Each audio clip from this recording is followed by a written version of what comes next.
अच्छा त जेके अॼु केस थिया आहिनि उन हवाले सां छा अॼु भराई थी आहे अदालत में, उहो तारीख़ पे तारीख़ आहे?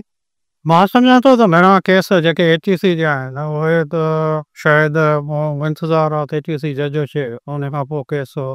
हलनि ऐं हुन में पेश रखे। ATC जज काफ़ी वक़्तु खां कोन आयो, पहिरियां बि 6 महीना ATC जज साहब कोन हो, ॾिसूं कॾहिं अचे थो ATC जज। हुन खां पोइ ई उहे जेके ATC कोर्ट जा केस आहिनि उन्हनि में पेश रखो थींदे। अॼु मोहब्बत जतोई वारो केस एडिशनल जज साहब वटि हो, उते एज़ यूजुअल लाड़काणे में 55 पेशेंट आहे।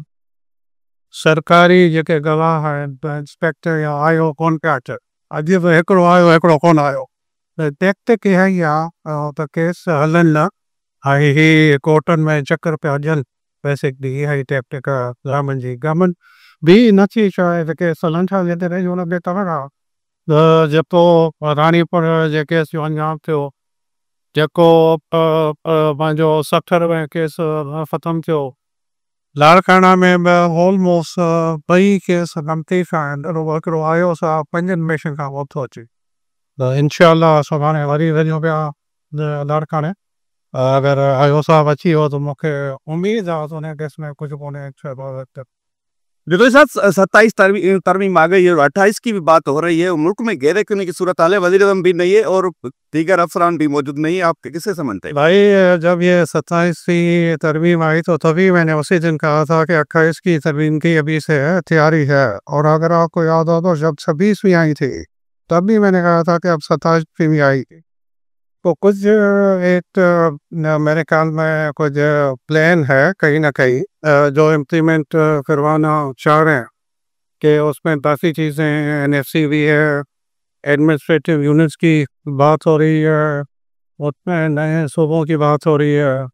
और उसमें काफ़ी चीज़ें हैं जो अगर वो कुछ 28वीं में हो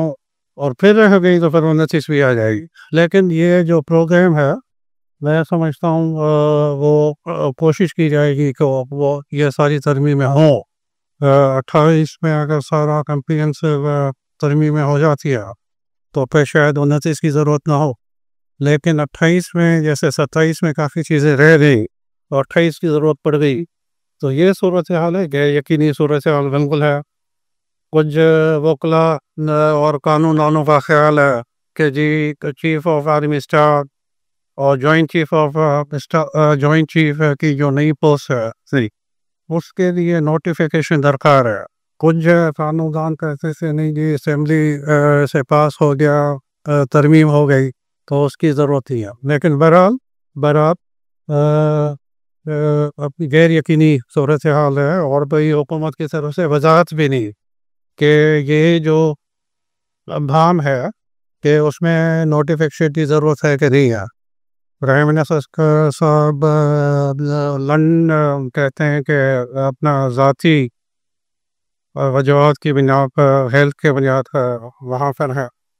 लेकिन गैर यकीनी सूरत हाल बिल्कुल है, उसमें कोई शक। मुतला खान तव्हां जेको पाण चयो त दिसंबर महीने में जेको आहे सो कुझु ऐं कुझु तजनगार जे वीचार त ॿ हफ़्ता आम आहिनि पाकिस्तान जे सियासत फेर में। मां त जून में चयो हूंदो और चयो तव्हांखे यादि हूंदो त उन वक़्तु घणा माण्हू चवनि पिया त हीअ अलाए कहिड़ी ॻाल्हि पियो करे, पर अलाह जो शुक्र आहे मां 21 सालनि जी मां सियासत शुरू कई ऐं हाणे त 21 साल जे हिसाब सां भई 45 साल सियासत में थी विया। त माण्हू काफ़ी शयूं जेके आहिनि उहो असेस करे वेंदो आहे त छा सूरत हाल आहे, कहिड़े क़िस्म जी सूरत हाल थिए पई। मां इरीगेशन जो वज़ीर हुअसि, लियाक़त अली ख़ान चीफ मिनिस्टर हो मुंहिंजे कैबिनेट में। मां लियाक़त अली ख़ान खे चयो जतोई खे त बाबा असांजी हुकूमत 2 महीने खां मथे मूंखे नज़र कान थी अचे, ऐं 2 महीननि खां पोइ नवा हुकूमत जेका इहा सस्पेंड थी वई। त घणियूं ॻाल्हियूं आहिनि जेके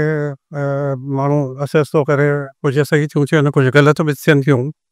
पर बहरहाल मां चयो त नवंबर डिसंबर में का न का शइ थींदी ऐं जेका का न का तब्दीली बि अची सघे थी।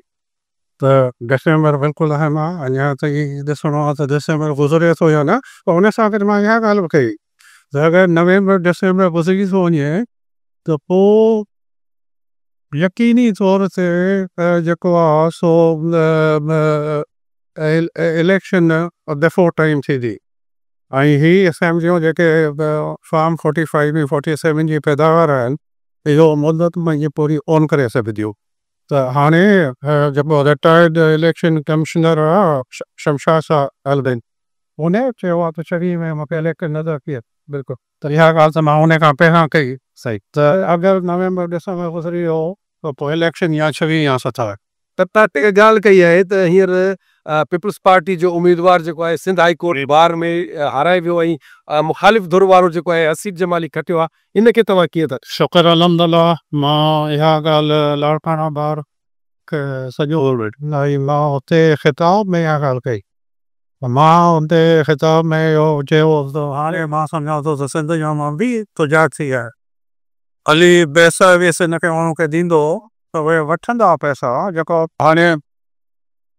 ख़बर थी पए की हिन कार जी इलेक्शन में 50-60 करोड़ रुपया ख़र्च पिया विया उन जे बावजूदि शिकस्त आई त इहो ख़ुशि आईंदा मुंहिंजी मुहिम मुंहिंजी मिशन इहा ई आहे मुंहिंजी मिशन इहा कोन्हे त मां गुज़ारे अचां किताब खणो लिखो आहे 6-7 दफ़ा मां इक़्तिदार में आयो आहियां मुंहिंजो वालिद रहियो आहे असां घणो इक़्तिदार ॾिठो हाणे मुंहिंजी मिशन इहा आहे त अलाह करे त सिंध जो माण्हू सुजाग थिए अलाह करे सिंध जो माण्हू सुजाग थी सही फ़ैसिला कयो पंहिंजे लाइ पंहिंजे ॿारनि जे मुस्तक़बिल लाइ हिन सूबे ऐं इक़्तिदार अगरि मूंखे मिलियो त अवाम जी बहितरी लाइ सूबे जी बहितरी लाइ माण्हुनि जी बहितरी लाइ को ज़रूरु वठो सारे इक़्तिदार वठी पाण खे अरबपति ऐं खरबपति लाइ इक़्तिदार न खपे सही हाणे माण्हू जेके बि अचनि था महल अलाए केतिरा कोरे सिंध में ठही विया आहिनि मां कोरे सिंध में घुमां पियो हर जॻह ते नवां महल तव्हांखे नज़र ईंदा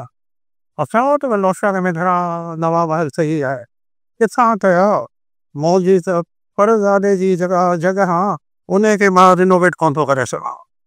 त उहा इक़्तिदार पंहिंजे लाइ न खपे इक़्तिदार खपे माण्हुनि जी बहितरी लाइ सूबे जी बहितरी जे लाइ अगरि मिलियो कबूल कंदासीं न त असां इन फ़क़ीरी में ख़ुशि आहे कौमी असेंबली और सूबाई असेंबली के जो मेंबरान है वो कानून साजी अवाम के बजाय अपनी कुर्सियों को बढ़ाने के लिए कर रहे हैं इसको आप कैसे समझ रहे हैं कि पहले तो ये नहीं होता था क्योंकि वोट उन्होंने लिया है अवाम के भाई मुझे इस बात पर यह बात याद आ रही है कि 81 में मैं पहली दफ़ा सूबाई असेंबली का मेंबर बना सही तो उस ज़माने में सिर्फ 3 लोग अपोजिशन में बैठते थे मैं खलीफा आकिल चीफ खलीफा ऑफिस वगैरह के और इमदाद मोहम्मद शाह इंडिपेंडेंट जीते थे 3 लोग सही तो उस ज़माने में बिल आया कि जी MPs का जो इलाज है वो मुफ्त होना चाहिए सही तो मैं उस पर खड़ा हुआ मैंने कहा भाई ये सारे लोग जो हैं अपना इलाज करवा सकते हैं और इसकी कोई ज़रूरत नहीं कि मुफ्त इलाज जो है एक पीपल्स पार्टी की खातून रुक खड़ी हुई और उन्होंने कहा कि जी या तो हिसाब वो बड़े ज़मींदार हैं जागीरदार हैं वो अपना इलाज करवा सकते हैं सब ऐसा नहीं है यहाँ पर मैंने कहा भाई बाहर चले 80-90 पिजेरों खड़ी हैं मैं गरीब की तो एक होगी 80-90 में से लेकिन बाकी तो इन सब गरीबों की है ना पिजेरों ले सकते हैं तो अपना इलाज भी मुफ्त करवा सकते हैं तो ये सूरत है सर आख़िरी सुवाल आहे त कल्चर डे जे हवाले सां हींअर 7 दिसंबर ते सिंध सॼी जेका आहे सकाफ़त जो ॾियारो मल्हाए पई अवां कीअं था ॾिसो त किरदार खे त सिंधी मीडिया हिन कल्चर इलाके जो हर सूबे जो हर हिन कहिड़ा कल्चर डे असां मल्हायूं था ऐं सुठी आहे पर उन पंहिंजे कल्चर खे त यादि रखो न जेके साहिब इक़्तिदार आहे या घणा माण्हू जेके वो पैसे इंतज़ार जे पर